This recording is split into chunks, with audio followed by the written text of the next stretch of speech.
আমি তো তোমাকে ভিক্ষেটা দিয়েই দিয়েছি, তাহলে এসব কথা বলছো কেন? আর ভয় পেও না, একবার যখন আমি ভিক্ষে দিয়েছি সেই ভিক্ষে আমি ফেরত নেব না। ভিখিরিকে ভিক্ষে দেওয়া তো দোস্তুর। ভিক্ষে দেওয়ার পর কেউ কখনো সেই ভিক্ষে ফেরত নিয়েছে সেটা কিন্তু আমার জানা নেই। ইতিহাসে কোনোদিন এরকম হয়নি।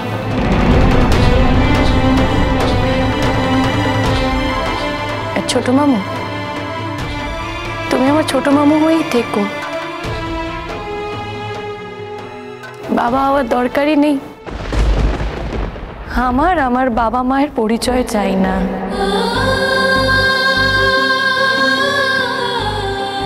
আর আমার বাবা হলে যে এর থেকে তুমি আমায় বেশি ভালোবাসতে, সেটা তো নয় বলো।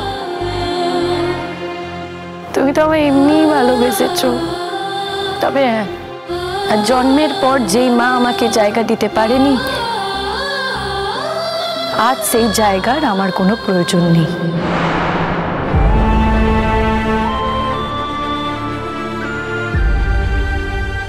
তুই আমাকে ভুল বুঝছিস ফুলঝুরি। অত বছর আগে তোকে স্বীকার করতে পারিনি, তার অনেক কারণ ছিল, বিশ্বাস কর। বুলেট তখন এখানে ছিল না। আর অতগুলো বছর আগে সমাজটা একদম অন্যরকম ছিল রে। এখনো আছে, কিন্তু তখন আমাকে আরো বেশি প্রশ্নের সম্মুখীন হতে হতো, বিশ্বাস কর।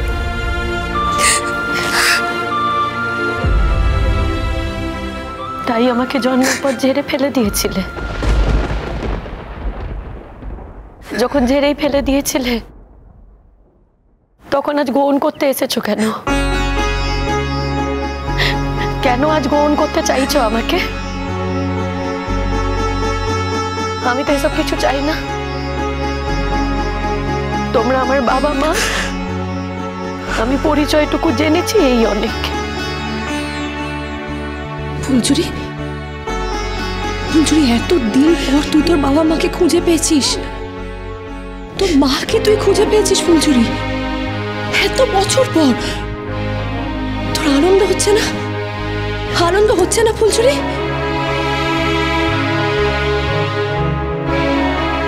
ফুলঝুরি, তোর তো এখন সব কিছু ভুলে যাওয়া উচিত।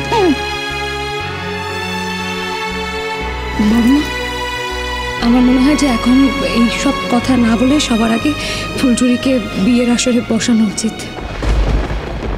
আমি তোমাকে শেষবারের মতো বলছি লালন, এ নিয়ে তুমি যদি আবার বাড়াবাড়ি করো তাহলে কিন্তু তুমি তোমার বাবার মৃত্যুর কারণ হবে। আমি বিয়ে করলে তবে তো আমাকে বিয়ে করবে। আমি আর এখানে দাঁড়িয়ে থাকতে পারছি না। এখানে দাঁড়িয়ে থাকার আমার পক্ষেও সম্ভব নয়। আমারও তো মান সম্মান বলে একটা বস্তু আছে, আছে তো। মামা, তাই নাকি? মান সম্মান বলে কোনো বস্তু তোমার আছে নাকি? প্রমাণ পাইনি তো কোনোদিন, সেই জন্য জিজ্ঞেস করছি। তোমার লজ্জা করে না চোরে? অন্য একটা মেয়ের সঙ্গে বিয়ে হবে জেনেও তুমি ভান করে এইসব ভেল পরে প্রতারণা করে তুমি লালনকে দিয়ে সিঁদুর পরিয়েছো, জোর করে, মিথ্যে কথা বলে। তোমার লজ্জা করে না? সুখী হবে কোনোদিন তুমি জীবনে? তাই ও তোমার নিজের ননদ? হ্যাঁ, তুমি তো নিজের বৌদি হয় ওর অমঙ্গল কামনা করছো তুমি? মা, তোমার মেয়ে কেমন সেটা একটু বিচার করো মাঝে মধ্যে। চুপ করো, দাঁড়াও না। তুই কেমন হয়েছিস সেটা আগে তুই নিজে বিচার কর। নিজের বউয়ের কথা শুনে তুই তোর নিজের বোনকে উল্টোপাল্টা কথা বলছিস, দোষারোপ করছিস। তোর লজ্জা করে না? আসলে কি বলো তো মা, আমার না চোখ আছে দুখানা, আমার কানও আছে দুটো, আমি সব দেখতেও পাই আবার শুনতেও পাই। যার ফলে আমার বোন কি কি কুকীর্তি করে বেরিয়েছে আমি সবটা জানি, বিশ্বাস করো। নির্লজ্জতার না একটা শেষ থাকা উচিত, জানো তো? আমি করেছি? হ্যাঁ, আমি কি করেছি? আমি তো কিছু করিনি। আমাকে যা বলা হয়েছে আমি তো শুধু তাই করেছি, আর তো কিচ্ছু করিনি আমি। মা, এই পুলিশে খবর দিয়েছিস তো তোরা? হ্যাঁ, খবর দিয়েছি। ঠিক করেছো, খবর দিয়েছো। আর ওকে খবর দিতে আমি বলেছি, কারণ আমি চাই এখানে পুলিশ আসুক, এসে সে ঠিক করুক যে কোন বিয়েটা হওয়া উচিত। আরে বাবা, মালা বদল হয়ে গেল, সিঁদুর দান হয়ে গেল, এখন কি এই বিয়েটা বিয়েই না? বিয়ে নাকি আবার ওই মেয়েটা ফুলঝুরির সঙ্গে বিয়ে হবে? হ্যাঁ, আর আমার বাবা যখন বলছে এই বিয়েটা হলে সে আত্মহত্যা করবে, তারপরও আমার ভাই ওই মেয়েটাকেই বিয়ে করবে, তাহলে আপনারা সবাই বুঝতে পারছেন তো? বুঝতে পারছেন তো যে আমার ভাই কোথায় গিয়ে নেমেছে? ডলিদি, আমি যদি বিয়ে না করি তোমার ভাই তো নিজের ইচ্ছে আমাকে বিয়ে করতে পারে না, আমার ইচ্ছেরও তো প্রয়োজন। আমি তোমার ভাইকে বিয়ে করব না, এইটুকু ভরসা তুমি আমার উপর করতে পারো। তুমি এত বড় একটা শাস্তি আমাকে দেবে ফুলঝুরি? হ্যাঁ, একটা কথা মাথায় রেখো, যেই বিয়েটা লোক ঠকিয়ে হয়েছে সেই বিয়েটার কোনো দাম নেই আইনের চোখে। যখন সিঁদুর পরানো হয়েছে সেই সিঁদুর মুছেও ফেলা যায়, সিঁদুর পরানোটাই সব নয়। আবার বলছি, এই বিয়েটার আইনের চোখে কোনো দাম নেই ফুলঝুরি। আর তোমার বাবার জীবনের কোনো দাম নেই? এই যে তোমার বাবা আত্মহত্যা করবে বলছে, তার কোনো দাম নেই? একটা পরের মেয়ের জন্য নিজের বাবাকে দাম দিচ্ছ না? শোনা, এমন ছেলেকে বিয়ে করার কথা না আমি স্বপ্নেও ভাবতে পারি না। কি বললে তুমি? ঠিকই বলেছি আমি। যে বাবা মা তোমাকে পৃথিবী দেখিয়েছে, আজ তাদের থেকে একটা বাইরের মেয়েকে তুমি দাম দিচ্ছ। শোনো, তোমার ছেলেকে বিয়ে করার থেকে না আমার গঙ্গায় ডুবে মরা ভালো। খবরদার ফুলঝুরি, তুই কিন্তু অন্যায় করছিস লালনের সঙ্গে। উনি যদি আত্মহত্যা করেন একটা ভুল কারণে, তাহলে কে কি করতে পারে? আজকের পরে চড়ুইয়ের সঙ্গে বিয়ের পরে যদি ওনার সঙ্গে কোনো গন্ডগোল হয়, তখন যদি উনি বলেন যে চড়ুইকে বাড়ির বাইরে বার করে দিতে হবে, নাহলে আমি আত্মহত্যা করব, তখন কি হবে? চড়ুইকে বাড়ির বাইরে বার করে দেবে? না না, একজনের হুইপ মেনে সবকিছু হতে পারে না। একদম ঠিক কথা বলিস বর্দা, একদম ঠিক কথা বলেছে বর্দা, ঠিক কথা। না না ফুলঝুরি, দেখ আমি তোর এই কথাটা সমর্থন করতে পারছি না। আমার মেয়ে অন্যায় করেছে, পুলিশ আসুক না, দেখি কোন পুলিশ বলে যে আমার মেয়ে ঠিক কাজ করেছে। দেখি না কোন পুলিশ বলে যে এই বিয়ে সিদ্ধ। বাবা, আমি কি করেছি?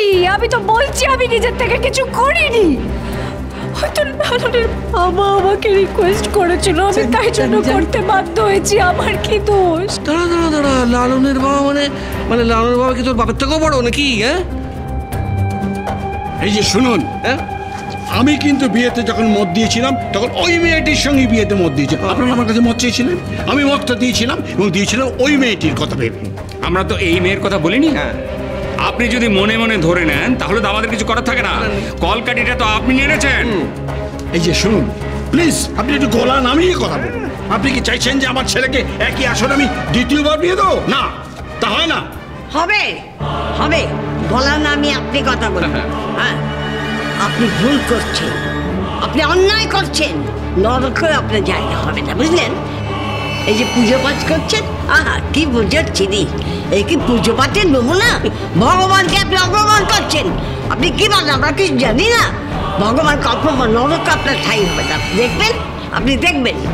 শুনুন, ভুলটা আপনি করছেন, কারণ আমি এখনো মনে করি যে ওই মেয়েটি হচ্ছে আমার যোগ্য পুত্রবধূ। আরে কি মনে করার রে, যোগ্য মানে চুপ করে ঠিক আছে, একদম চুপ করে থাকবো। শোনো মা, আর কি করছি এরা তুমি মানুষকে কোনোদিন ক্ষমা করতে নেই। তার মানে আমার বক্তব্যের এখানে কোনো দামই নেই। তোমরা বলছো তাই আমি বিয়েটা করছি, তোমাদের ইচ্ছেই এই বিয়েটা হবে, তাই তো? আরে বিয়ে হবে আবার কি, তোমার তো বিয়ে হয়ে গেছে।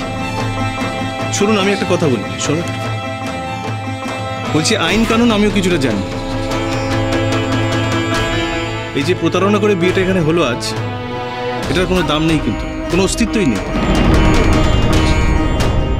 ফুলঝুরি শোনো, তুমি যদি লালনকে বিয়ে করতে চাও তুমি করতে পারো, কোর্ট কেস ফেস যা হবে আমি সামলে নেব।